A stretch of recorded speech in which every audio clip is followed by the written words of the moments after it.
Welcome everybody to the UDR podcast. So I'm so excited to have Gord here. Gord is one of those guys that when you're around him, everything just feels better. What's up? What's up, Gordo? Yeah, so we were having a killer conversation about a lot of things before this. Do you want to just let people know, kind of a little bit about yourself, about your recovery, where it started, or how it went for you? I know you're in and out a little bit. Oh, yeah. In and out a little bit. 27 years in and out. I went to my first meeting when I was 17 years old. And trust me, I am not 17 years old. Yeah. How old are you, Gord? I'm 48. Wow. And I've been clean and sober in active recovery, solution-based recovery for 4.5 years. Woo. So yeah, probably about 27 years of being in and out. When you say solution-based recovery, what's the other kind of recovery you were in? Well, lots of different kinds of sobriety, I suppose. It's a sobriety that I just went to meetings, never opened a book. Sobriety where I went to sober dances and picked girls up. Sobriety where I continued to go to meetings and, again, never did any of the work and needed to get a job and needed to get a girlfriend and focused on all of those things other than my spiritual growth first. Sobriety a day or two at a time. Go back to a meeting, say I'm coming back, go back out. 3 days later, coming back, go back out. I did that for a couple of years, actually. And I've also been, and I can't call it recovery, but I spent many years of my life avoiding the rooms because I was like Fred. I didn't need that fellowship stuff because it didn't really work for me anyway. But I did feel like I'd learned enough about myself that I would use self-knowledge and willpower, and I would set goals and I would achieve goals, and I would gain self-esteem in achieving goals, and I would set new goals, and I would do that. And I commenced on doing exactly that, and it worked for a while, for a long while. I went back to college. I, was awarded, awards for my grades in college. I met my future wife in college. I had kids. I had career changes, bought homes, advanced in my career to an elite level. And it all came crashing down eventually again. And I was like Fred. And I had to come back. And guys like Bill came up to me and said, "So, you done yet?" And eventually I was able to admit that I was. And I was willing to do whatever people like you told me to do. Because I had no other choice. My will had failed completely. So, by the sounds of it, you made a lot of other things at different points in your life your higher power. Whether it was a woman at the dance, and maybe you got together, maybe you dated some of them, I don't know. You made jobs, money, goals, whatever it was. Yeah. Right? Prestige is a big higher power, and it's one that I struggled with for a long time. Like, our stories are very similar. I also did very similar to what you did, although I wasn't in recovery yet. I had actually quit drinking on a prayer at 22. By the time I was 23, I had my business plan, my idea, and by 24, it was in full force. Mm-hmm. And my higher power was money and status and prestige and all of these things. And it actually worked for a while too, like you. Yeah. But eventually, it can only mask the the spiritual malady, the restless, irritable, and discontented, I can only do work and status to medicate the spiritual malady for so long. That's right. It's unsustainable. Yeah, dude. And for me, it quit working. Alcohol quit working by the time I was 22. Prayer worked. I don't know how. God listened, and he opened the door, and I started a business. I should have probably went to real recovery, but I did my own recovery, so I started a business, and then it quit working too. And then I found crack at 30 some years old, and there's my new higher power. It launched me into the fourth dimension, and it had to come crumbling down again, right? So fuck. Yeah, absolutely. So I guess I was like you too. I was just in and out, in and out.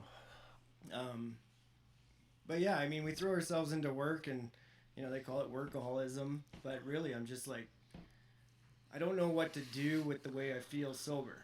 Like, I have no idea what to do with myself. I can't sit with my kids. I can't sit with my wife. Like, I have to keep busy.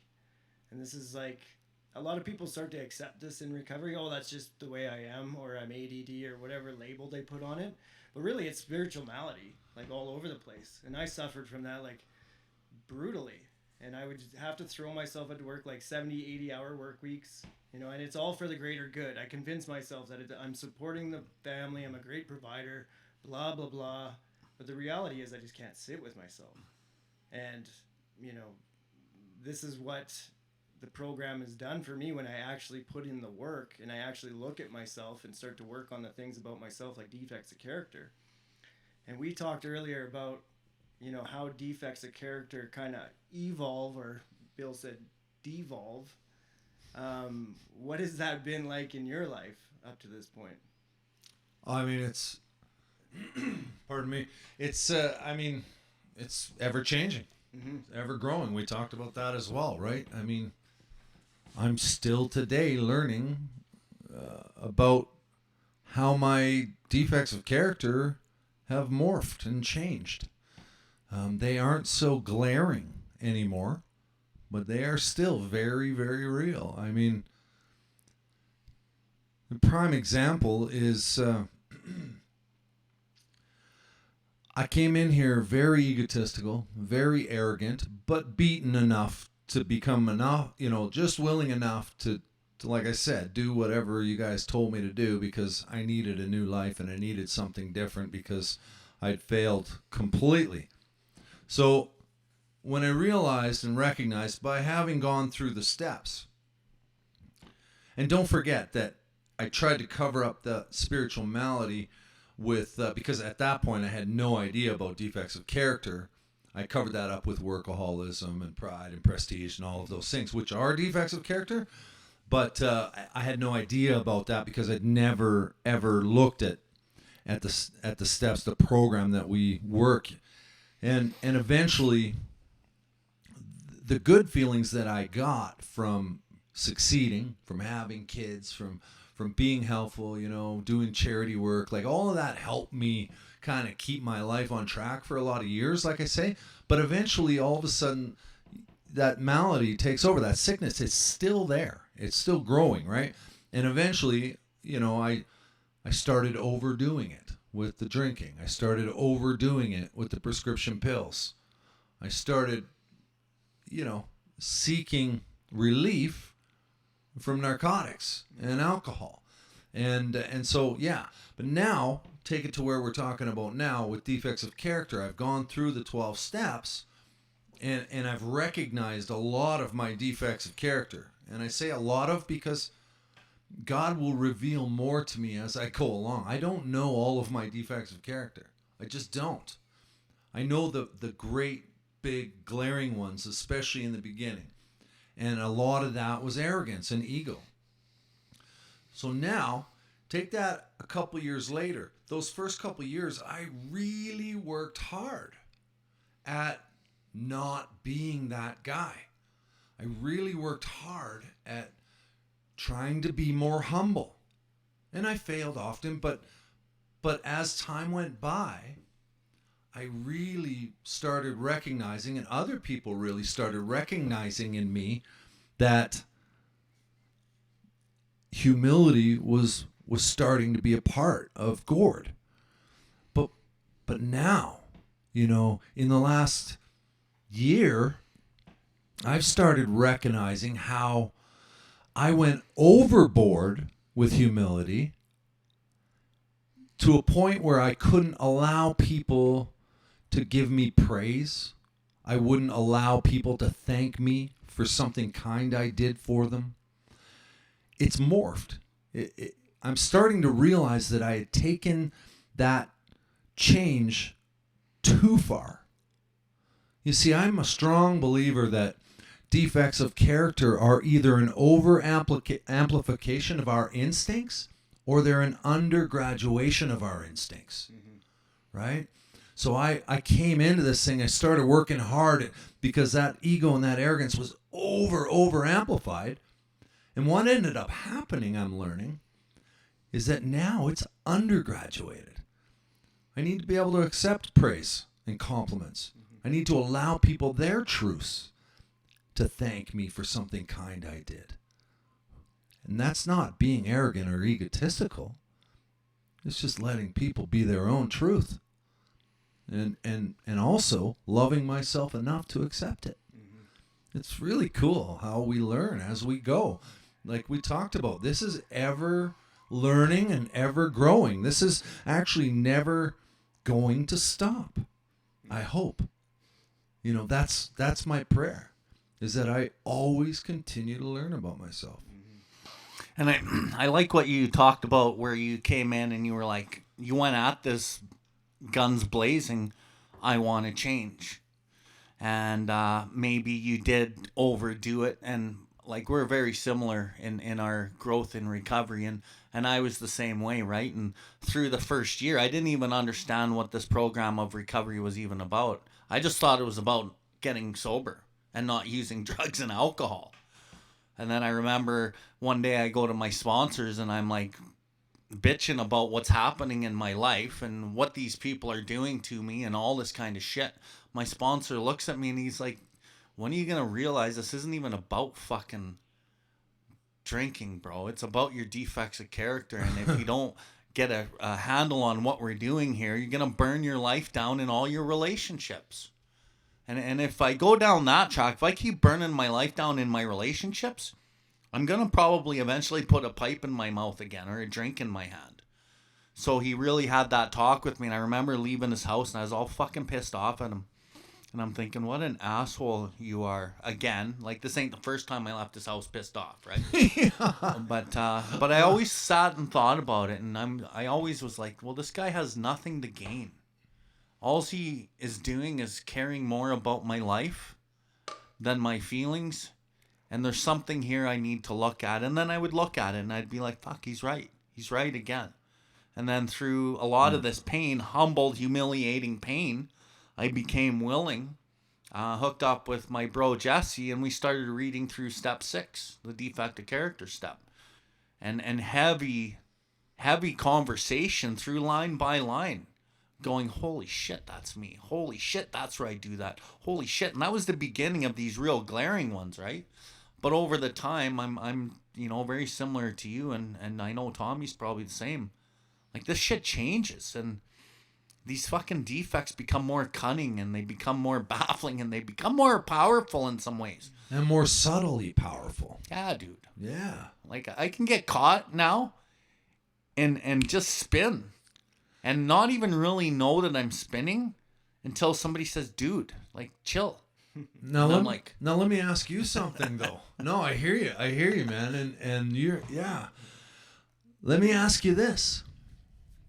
This is why I believe that working with others, and I'm not talking about being helpful to all of humanity, which has also become a huge part of my life, but I'm talking about specifically walking other alcoholics and addicts through this step process.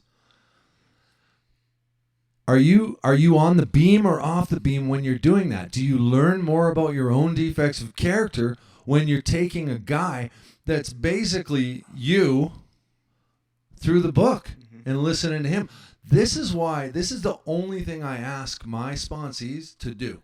It's the only thing. I make a very big point right at the beginning now, and I never used to do that.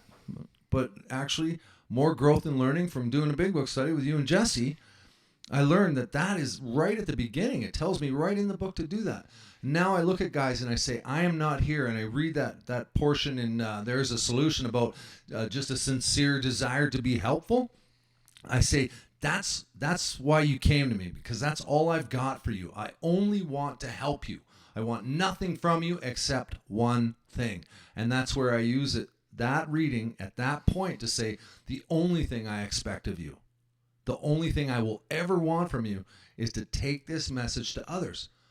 And that's for them. It's not so much for everyone else. I want them to work with others because it has given me so much in my life. Mm-hmm. And I recognize my own defects and how they've subtly morphed through listening to guys I'm working with. And it's crazy, the stuff that I learned just from talking to another alcoholic or addict. More is revealed, but it's not going to be revealed unless I'm constantly doing this work excuse me, with somebody that's very similar to me in the way of a spiritual malady, like you were talking about, in the way of glaring defects of character. Because when I see your glaring defects of character, I start to recognize my subtle ones, and that's a gift. That's why I keep doing what I'm doing. So do you know what I'm saying? Do you... And like, what did we learn through the process? Yeah, well, this program, when you look at the steps, a lot of it's self-examination. It's about looking at self-realization, self-examination. Well, as I work with another alcoholic addict and I'm sitting across the table from him, I'm looking at myself, I'm talking to myself, I'm listening to myself, not only as an addict alcoholic, but as a human being. Yes. And so I'm learning more about me, but what I'm also learning is more about the disease of alcoholism. And I start forming, I start collecting data of what is actually working and what's not working in my sponsorship, and what I see and how other people's defects actually work subtly under their surface, and it'll steer them in the ways that you had mentioned earlier. Well, let's go seek out women. Let's go seek out sex. Let's seek out porn. Let's seek out all these things that actually is very disturbing to their recovery, but they don't really know that because they think they are here for an alcohol and drug problem. Yes. But it's way deeper than that. So I'm learning so much in that process, and I'm actually, my heart's wide open. I'm opening his heart, and we're connecting through the language of the heart, and like, it's just an amazing experience. So for me, when I came in, I started sponsoring right away. I started sponsoring out of pure ego. Like, I'm the egocentric alcoholic, and I sponsored because I needed to fucking do it, because the book tells me to and my sponsor asked me to, and I need to stay alive. So I started doing it. And a large part was like, fuck, I get to sponsor fucking out of ego, though, when I look back. Mm-hmm. But I don't think it really matters why I started, because I started. Mm-hmm. And over the process of working with tons and tons of guys, the ego slowly got smashed, and I started doing it more because it made me feel good. There it is. And then I started doing it because it was the right thing to do, right? And that's where I was going to go with it afterwards. It feels good. I learn about me. But then all of a sudden something transforms, and it does become about all the other people that they're going to help. It does become about being useful to human beings by just being humans being. Mm-hmm.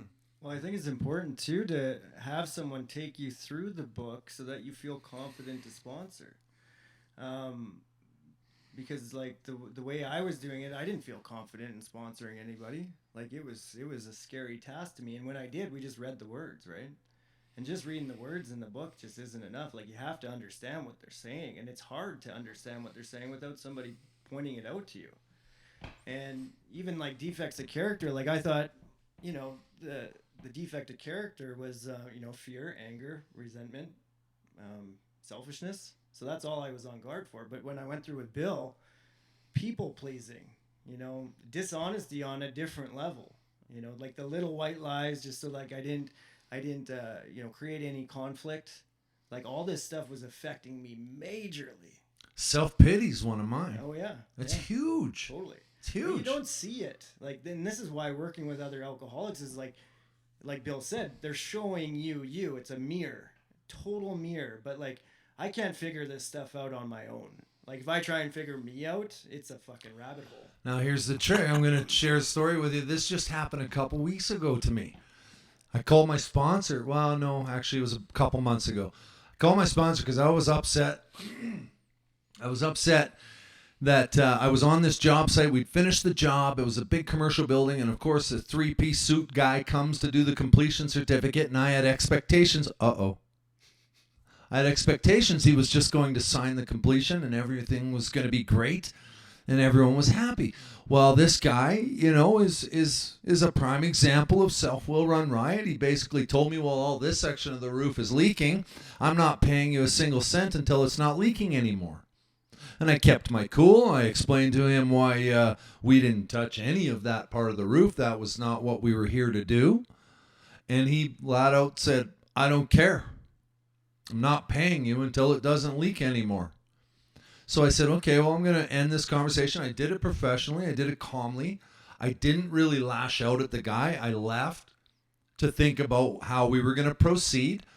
I did some things. I called adjusters, set them, up so they knew what was going on. I requested maybe we get paid directly. I did all the right things to protect our company. And at the end of the day, I was angry. I was really angry because I don't like being treated that way. And I called my sponsor and I told him all about it. And Devin says to me, he's like, all he said was, Gord, I'm so grateful that I have a job. In the midst of all this world chaos and COVID and world economies that seem to be crashing right now and so many people out of work, I am so grateful that I have a job. And it hit me like a ton of bricks. And I said to him, I'm wallowing in self-pity. I'm feeling sorry for myself, aren't I? And he's like, well, I didn't want to say that outright, but yeah, you are. And I said, well, why couldn't I recognize it? He's like, Gord, self-pity is one of the hardest ones to recognize while you're in it. Mm-hmm. He said, and that's why we talk to other people. Well, that's why we talk to our sponsor and our pillars. Sorry. You can't see self with self. No. So if you're in self-pity, then you need an intervention, and that's why sponsorship is like vital to this program, right? It still is critical for me. Mm-hmm. I was given the honor of handing that man his 10-year chip on Saturday. And he cracked off a joke about, I just want to thank Gord so much because he taught me how to sponsor idiots. Basically, he didn't say it in those words, but I got the point, right? Like, and then he said, and then I prayed that Gord would have a sponsee as difficult as he was with me, and that has happened several times now. And he laughs at me. Yeah. But yeah, I need people like you guys. You guys are my friends. You're not my sponsors, but you're my friends, and I value your friendship because I respect your recovery. I respect your outtake on life now. And you were talking about, Fred, and the way in the book he kind of says, okay, thanks for the information. I got it from here. Yeah. The problem is when you got it from here, you have nobody to intervene with your nonsense, right? Yeah. Yeah. I am left solely with me. Right. And my will. And we all know how far that gets me. Mm-hmm. And I remember working with Tommy and I'd tell him, I'm like, you gotta call me for the small shit. And we had revealed in his 5 that dishonesty, people pleasing, self-pity, it was part of what he was doing. But he didn't really see that stuff. I know he had done other step 5s and they had given some feedback, but he didn't get the, like, I care more about your life than your feelings feedback. And I gave him some of that, right? And then as we built our relationship, he would call me and he's like, dude, I'm thinking of lying. And I'd be like, good call, don't lie. Right? And it's as simple as that, right? Sometimes we just need to hear it. Totally. Well, the thing was, like, I had brutal anxiety to the point of, like, couldn't even leave my apartment. And I couldn't figure out why. I kept calling Bill. I'd have a good week and then a bad week and then a good week and then a bad week, and I felt crazy. And so I would call him when I was just thinking about lying, so it didn't manifest into an actual lie because I was so terrified. Like, like, again, it's not about drinking today. It's about anxiety, insomnia, depression, all these things that look like clinical depression, insomnia, all that stuff. Yeah. So that I don't end up in a doctor's office telling them that I'm depressed or have anxiety, and they give me some narcotic to set off the craving, and I end up drunk again, which has happened to me over and over again in the program. Yeah. Instead, it was call my sponsor, tell him what's really going on, the rigorous honesty, so that he could intervene and say, dude, don't do that. And it's just like that is enough to stop me, right? Like, and go tell the truth to whoever it is. Well, what's your truth? Yeah. Well, with my business partner, I don't really like, what he's doing. And we're not really on the same page in this. And instead of just nodding your head and smiling and leaving and not saying anything, go to him, pray first, and say, look, dude, here's what I feel. Here's what I believe. And tell him the truth. And I found over the years of doing step 5s is your average guy drinks because they've never told their truth, right? And we talked about on the deck today about setting boundaries, right? And Gord, you had mentioned, it took me a long time to not have to set boundaries. Why? Because you're in touch with who you are. You run this road with your creator, whatever that is, and it's your truth, right? And you don't need to run around your life setting all these roadblocks and boundaries in your life. Why? Because you got the heart open and you got one thing that sets all your boundaries. It's called your own intuition and your own guidance system. And what a gift that is, right? And I know that Tommy's run that way. I run that way. I still have some insecurities in some areas where I'm working through. And these things are all coming to the surface 5.5 years in. Why? Because that's time. That's the time, right? And I'm not saying that I'm running my life in insecurities, but definitely shit's coming to the surface, right? With my new sponsor, in my relationship with my girlfriend, and these things just kind of come up, and now it's time to work and get deeper, right? And the shit never ends. It's ever evolving, and it's amazing and painful, but I don't think it's scary anymore. That's the cool part. Let's talk about what it's like setting boundaries with force, which, again, you talked about the evolution of defects of character. At first, it's almost necessary. Like, when I'm coming into recovery, I got to set some boundaries on what I can accept so I don't drink. But then over time, it just starts to be who you are. And, like, explain what you explained to us earlier about your boundaries today. Well, okay. That was a great chat out. I almost wish that was the podcast because we just sat there and chatted. That was such a great conversation. We talked about, the defects of character earlier in this podcast, and we talked about how I overextended and now they're undergraduated. So, for example, a friend asked to borrow a ladder because they wanted to clean their back eaves, and I went over to their place, and they weren't home. And I could have easily just left the ladder, but I didn't. As a good guy, I always seeking to be helpful. So, I did something for some friends. I cleaned out their eaves for them while I was there. And they were very appreciative. And at some point, I think my friend Jen was introducing me at a speaker meeting.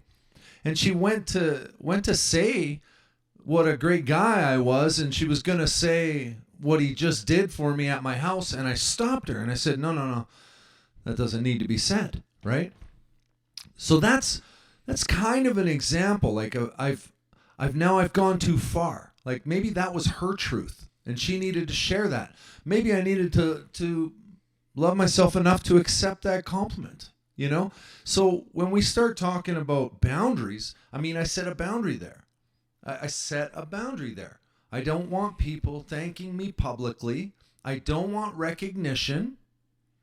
I received an award from the Alberta government this year, and a lot of people did. I'm not trying to say that I'm super special, but I was chosen to be in receipt of an award for having been in recovery for a long period of time, and it got recognized on a government level.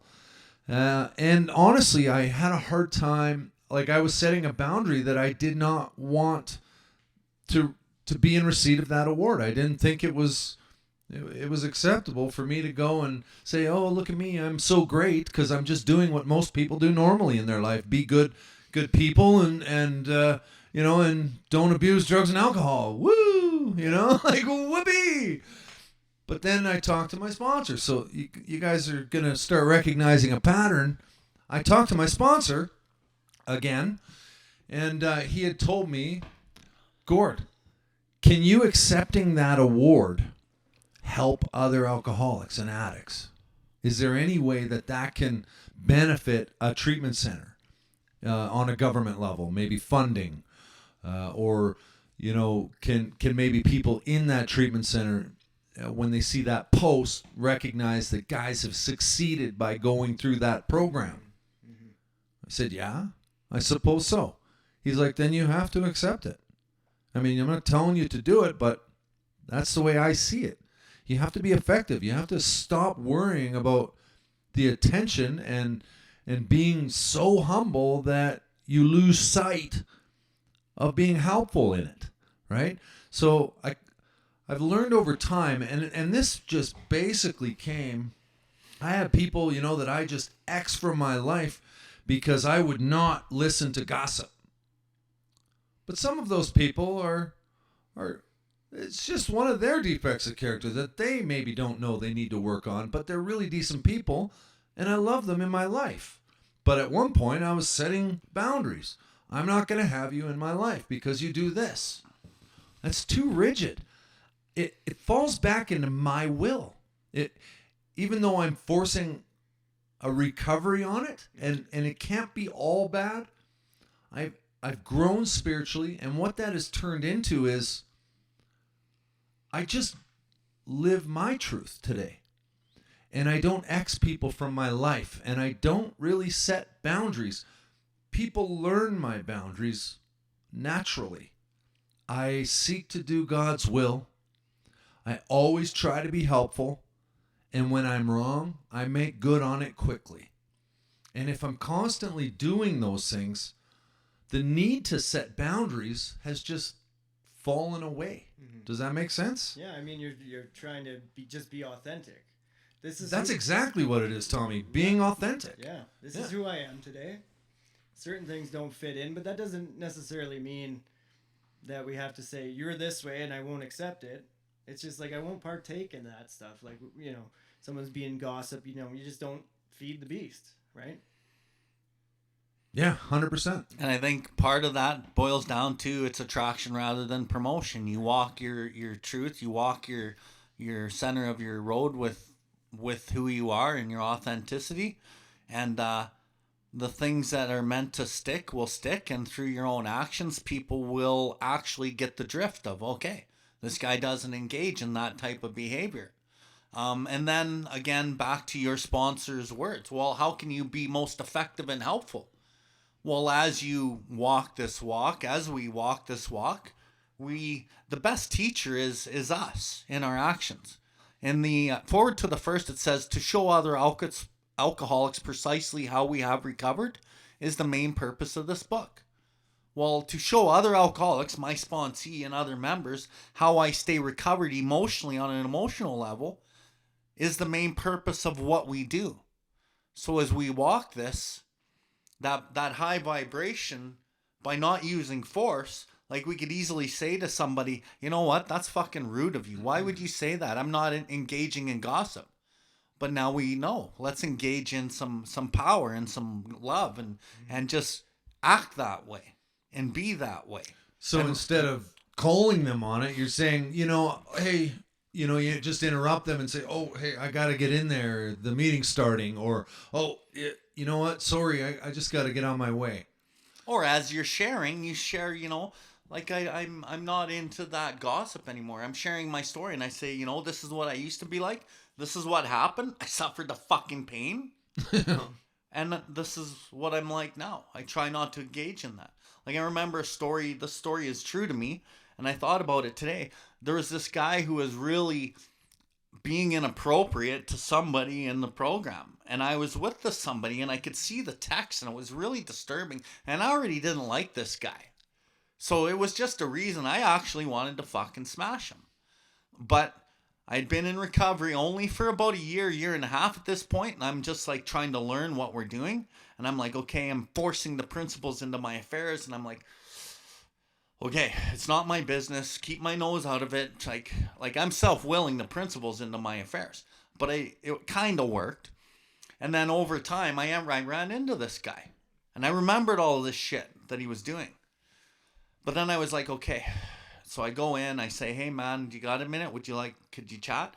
And he's like, yeah, sure. So he comes out and we start having the chat. And I said, I know that you're this much in with time and this is some of your behaviors. I don't really think it's appropriate, and I just, I'm just asking you to maybe reconsider some of that behavior. And I really was angry though, but I took a totally different approach. And what happened in that moment was I shook his hand and I could tell that he was fucking sincere and he didn't really want to be that way.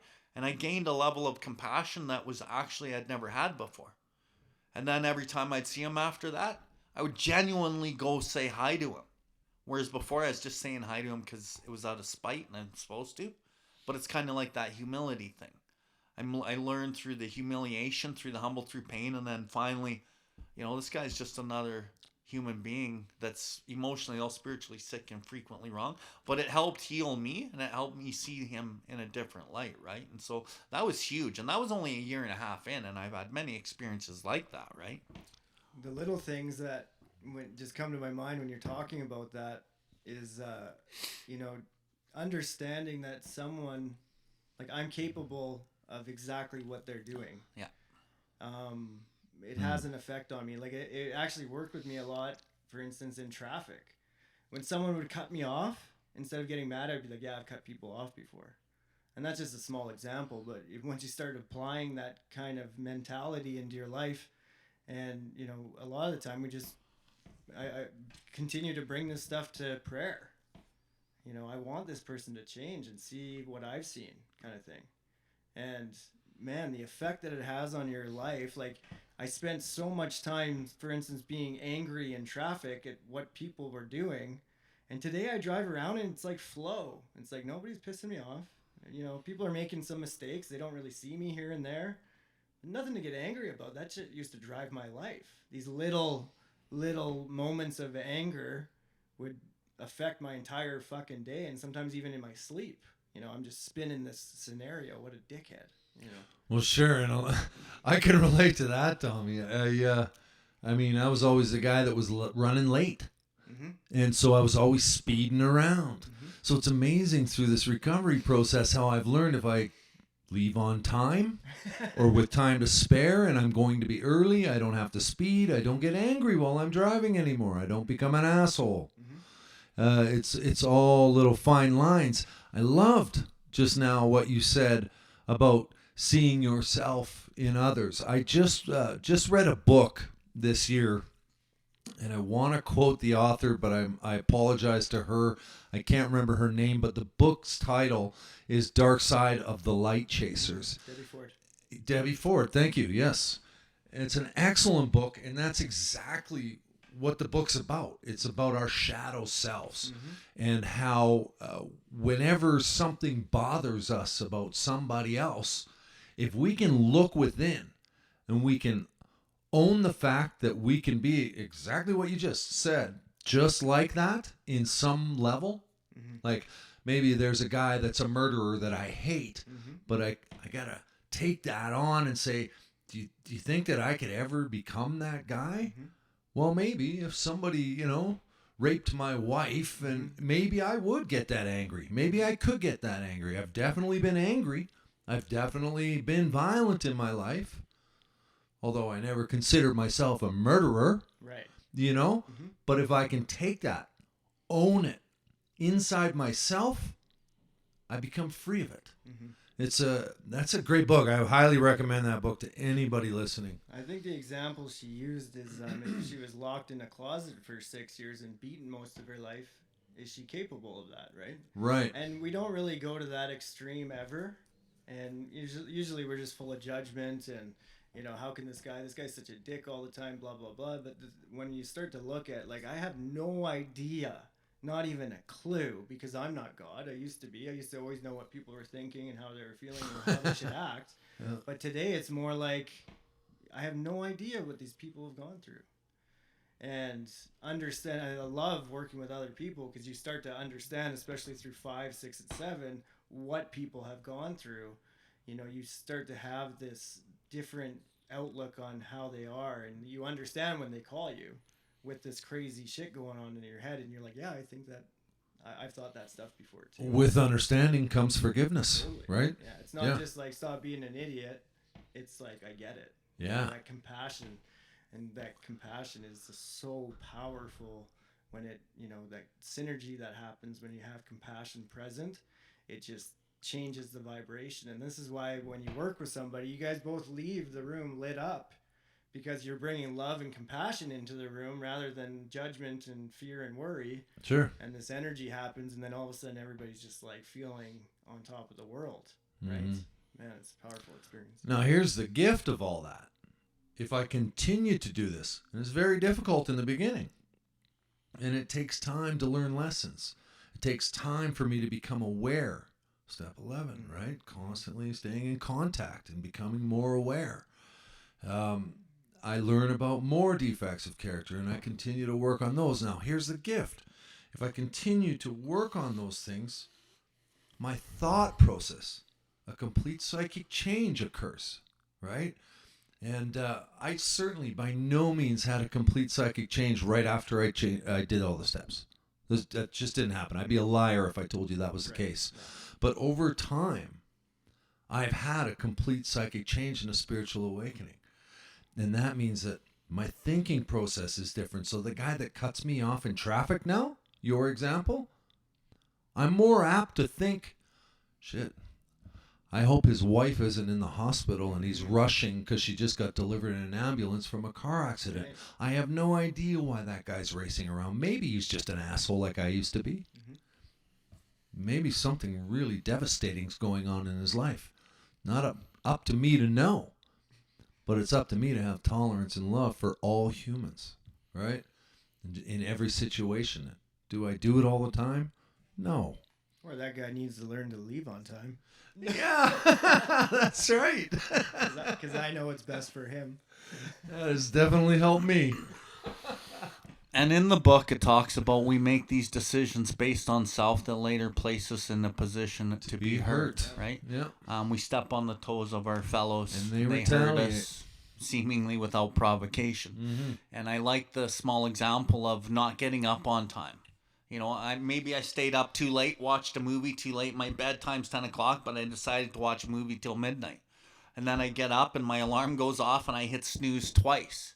Like now, 2 decisions based on self. Yeah. Right? But in my old life, I would have never have known that. Staying up late and hitting snooze. Right. Yeah. Getting into my car. It's cold out. Usually it needs 5 minutes to warm up. I let it warm up for a minute.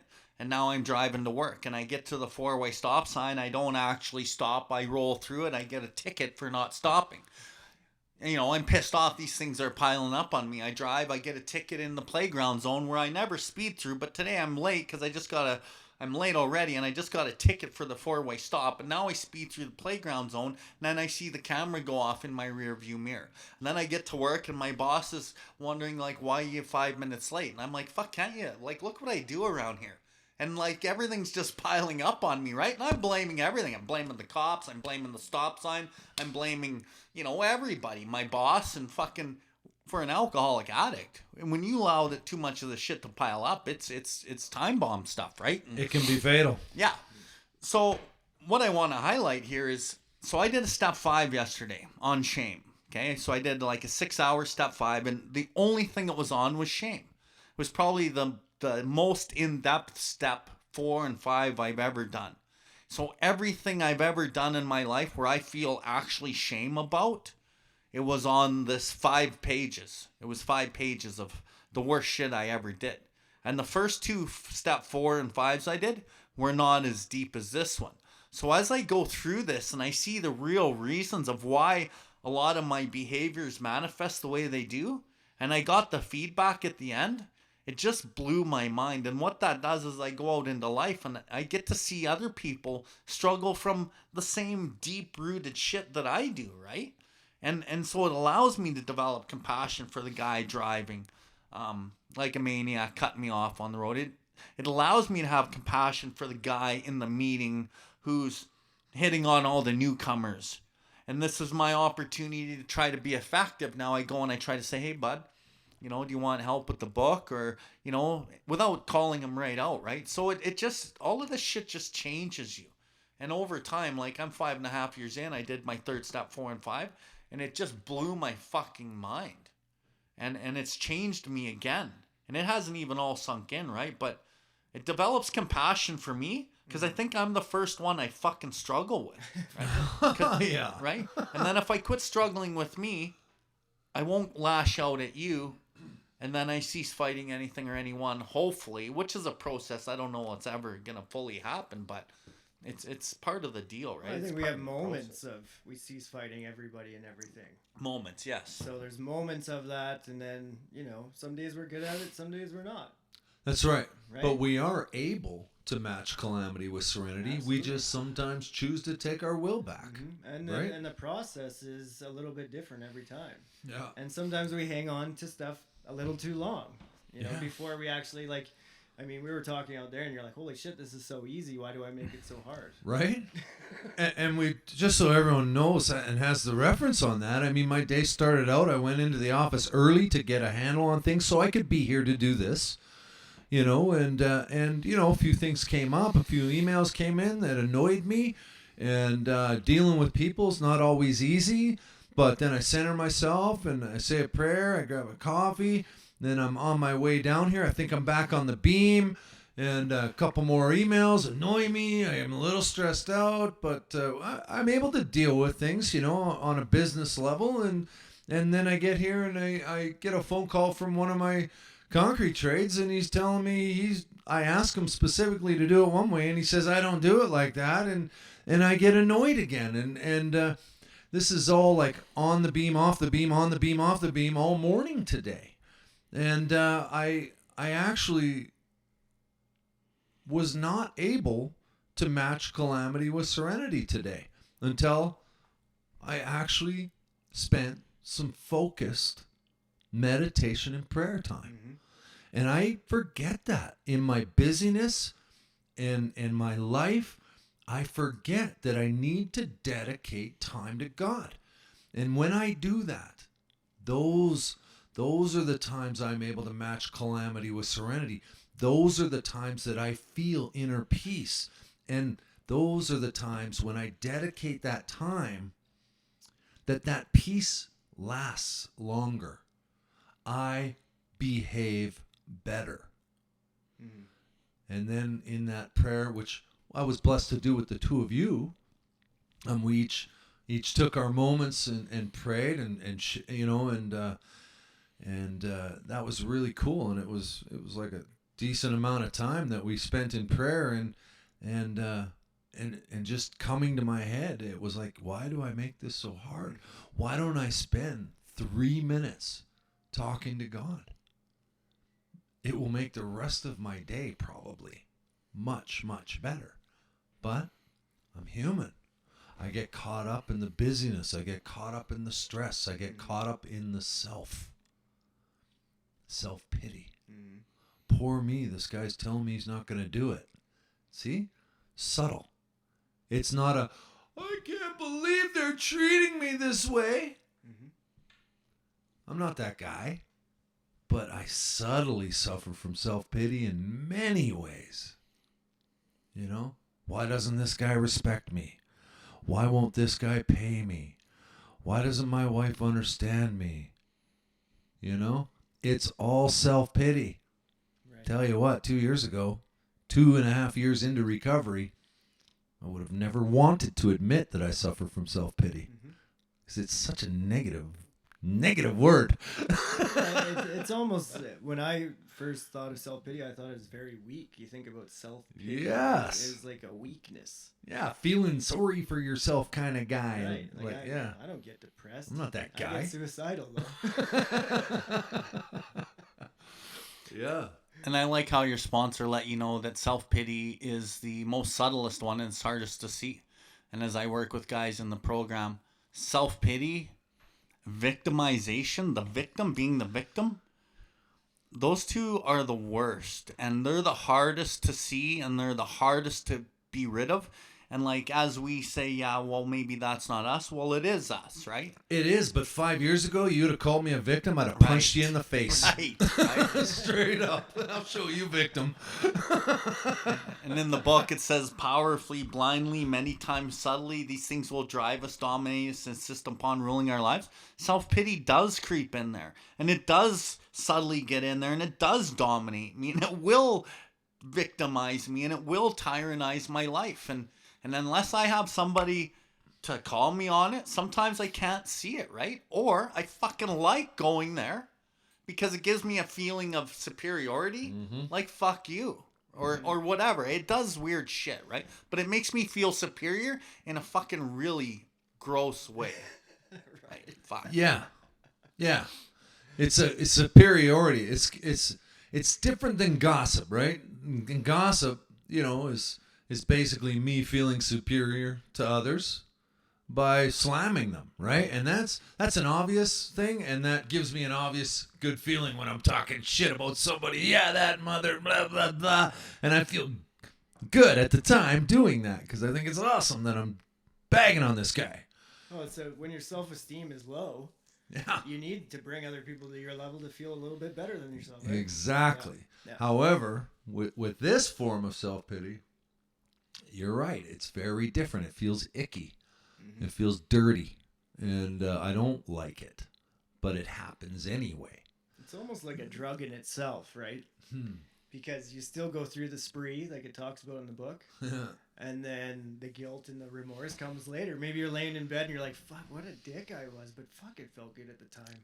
It's kind of like taking a hoot of crack. Like, oh, that felt good, but now I feel terrible about my life, right? Yeah. And we're on guard for fucking defects of character. It's not about the substance. The substance doesn't come to my house and, make me take it. But the defects of character will drive me to the substance every time. And now we're talking about emotional sobriety. Totally. Right? Yeah. This is emotional sobriety. Today I have emotional sobriety. I actually love who I am. I swear to God, I've sat at Glenmore literally at a year sober, and I say, I don't know. I'd said this out loud, and you got people with 30 plus years of sobriety and recovery in those rooms, and I've literally said, I don't know about, you guys are all talking about loving yourselves. I can't see it. And they'd all laugh. I'm thinking, what the hell are they laughing about, right? Maybe one day I'll be able to look myself in the mirror, but I can't see loving myself. That seems a little flaky to me. And they would laugh. Yeah, they would laugh. Now I get it.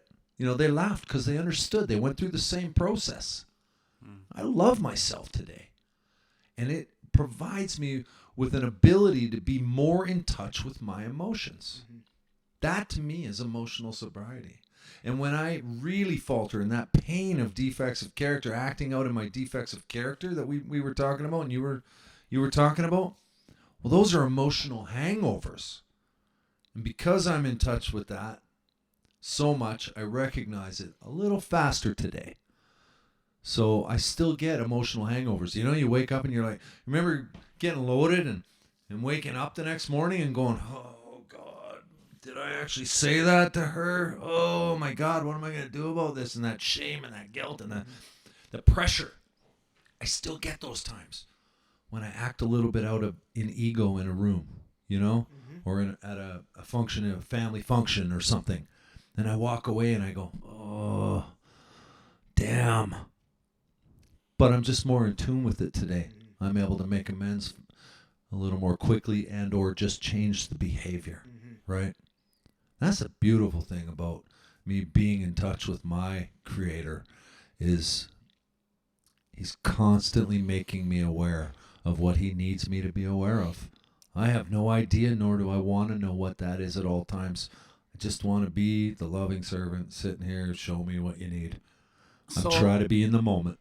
Gord, you had mentioned these little examples of fucking maybe acting out oh, did I really say that? Or, whatever it is. And like I just mentioned, I did a set of steps on shame. And when you look up the word shame, it says dishonoring one's own consciousness. Or truth. Or truth. Yes. So basically, when you act that way, it's about, I feel bad because I did that to the person. But first and foremost, you feel terrible that you acted that way because that's not who you are. So the shame gets underlayered in there because you're dishonoring what and who you really are as a human, as the God-given part of you that doesn't want you to be like that, but then you act like that. So now there's two levels. You're dishonoring you and you're dishonoring another human being because we really have no right to treat people like that. So then the shame comes, unless we work out the shame, it festers and it actually stays down there, right? So, and I really want to point out in step 10, as we go through the process, we have ceased fighting anything or anyone, even alcohol. So through the process, I quit fighting me, because the first fight is, oh, fuck, I'm listening to you and I'm judging you. And if I keep listening to you long enough and I keep opinionating myself on what I think you are, and I will take it from my own head because I can't take it anymore. I got to tell you, outside of me, and then I'll fight you. And that's kind of where I think today I'm trying to stop the fight in my own head constantly. Yes. And I try to have that love and tolerance of others as our code. While in the book, and there's a solution, it talks about what tolerance is. Other people's shortcomings, viewpoints, and respect for their opinions is the attitude that makes me more useful to others. So I got to have that kind of running through my brain as these moments come.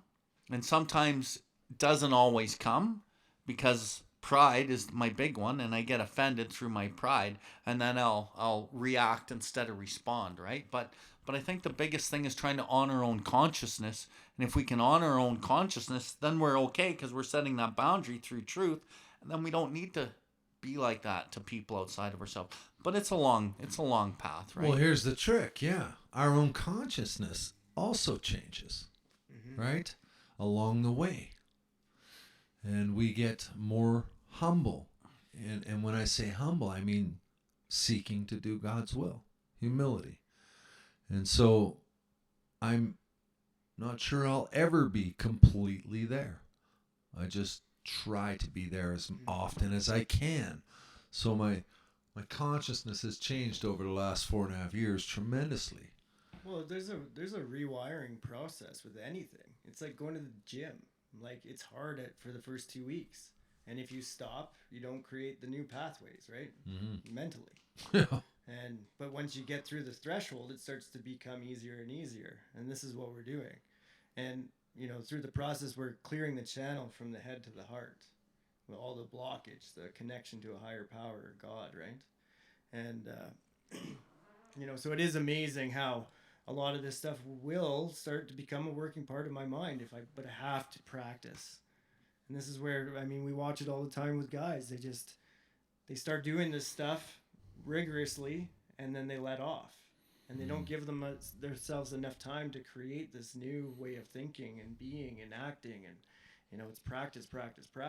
But guys just lay off the gas and they think they got this. And they go back to the old patterns. And it happens very steadily and sometimes very quickly, right?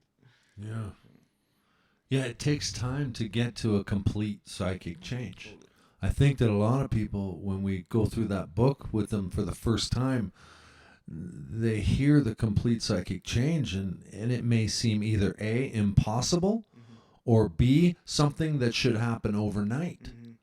When in fact, this is something that happens over time, right? Yeah. And I believe it to be those 3 phases that we all love to discuss about the phases of willingness and humility, right? It happens over time. Yeah, and it's one of those things that, I think it's so difficult to continue this stuff because you get moments where everything just feels like everything's changed so drastically. Like, it'll happen if people get into the book right away. Everything changes so drastically, and then it feels like you don't really need to put in the work. And I went through enough pain to understand, like you did, of going in and out, where it's like, okay, I cannot continue doing shit this way. So I just do it every single day. And mostly because like we were discussing, that authenticity that happens. You get brief moments of that and you're like, oh, this is what it feels like to speak my truth, to be who I am. And it feels so right. Anything outside of that, it's just not an option today. You know, I need to be that person for myself and for everybody around me in my life. And, you know, it's a necessity now, right? And then that final phase comes into play where we actually take this message to others out of like just robotically almost at first, but then we grow and we learn, and then all of a sudden we start seeing some of these guys, these sponsees that we have worked with, and we see God working in their lives, and we see their lives like Bill has seen mine improve dramatically. And I've seen that with some guys that I have worked with, and then that whole thing comes home. It's like, wow, I got to be a part of God finding this man and changing his life. That is why I'm doing this, and that's the final evolve, right? I love it. I love watching people recover. There's no greater gift than that, other than my wife and kids and my family. There's no better gift for me than to see a man walk free. Well, and you wouldn't have what you have with your wife and kids if you didn't do what you're doing with other men. That's right. Right?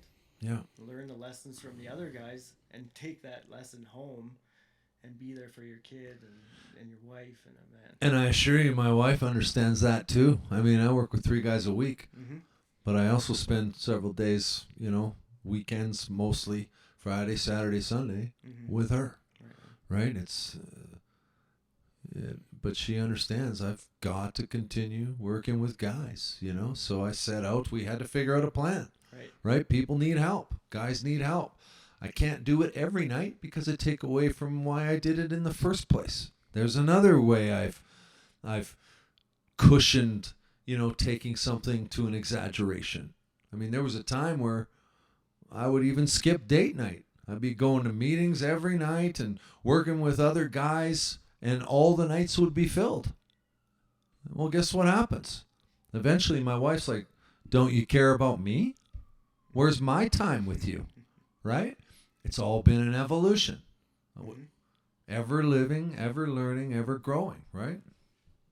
It's so now I Tuesday, Wednesdays, Thursdays are for my sponsees. Friday, Saturday, Sundays for my wife, and Mondays for my home group. Amazing. And work is mixed in all over there, except for Friday, Saturday, Sunday. You do what you got to do. Yeah. Well, I think we're gonna wrap up here. Bill, do you have anything else you wanted to say here before we? Yeah, I like how this is ending off, and it's through the service. It's through the life of service.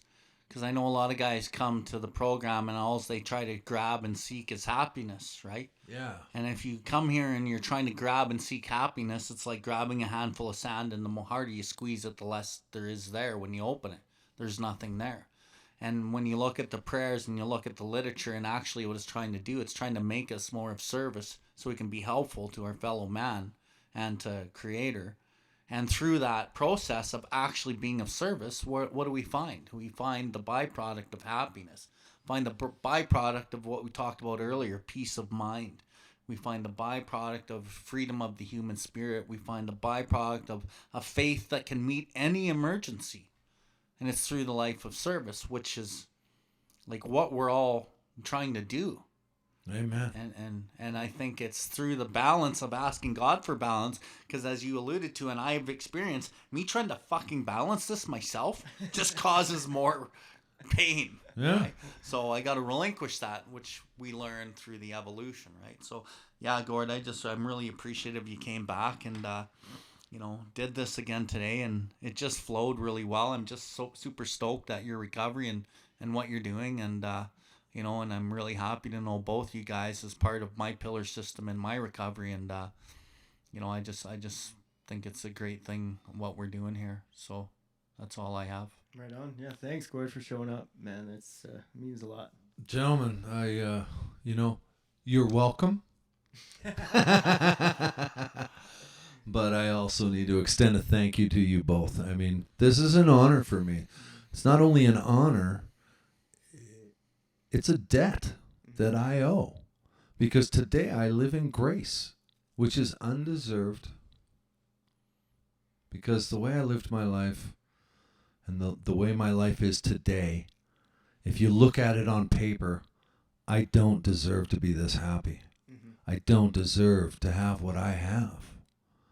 But I've been given grace, and I've been given a relationship with a higher power that has given this all to me. And all I have to do is be of service in the moments when he wants me there. And when you called and asked me to come back, well, in that moment, that's what God wanted of me. So thank you for the opportunity to just slightly repay that debt. That's why I'm here. I appreciate you guys. I love you both. Yeah, love you too. I admire both of you and your recovery, and I love just hanging out and chatting with you boys. It's good times. Right on. All right, so I just want to mention, if you know somebody that could benefit from what we just talked about, please share this, follow us. And what came to mind as we wrapped up there was we alcoholics, addicts are undisciplined. So we need to let God discipline the simple way we just outlined in this book. And that's it. But it has to be continued because we learn so much just from life experience, from lessons and hardships and, you know, all the pain from what we do to ourselves basically. And, you know, so the evolution is exactly that. So yeah, you can check me out on Instagram, table40.coach, or visit my website, table40coach.com. And Bill, where are you at? All platforms, billward.life. Yeah, just packing into the stream of life. Mm-hmm. Thanks. Right on.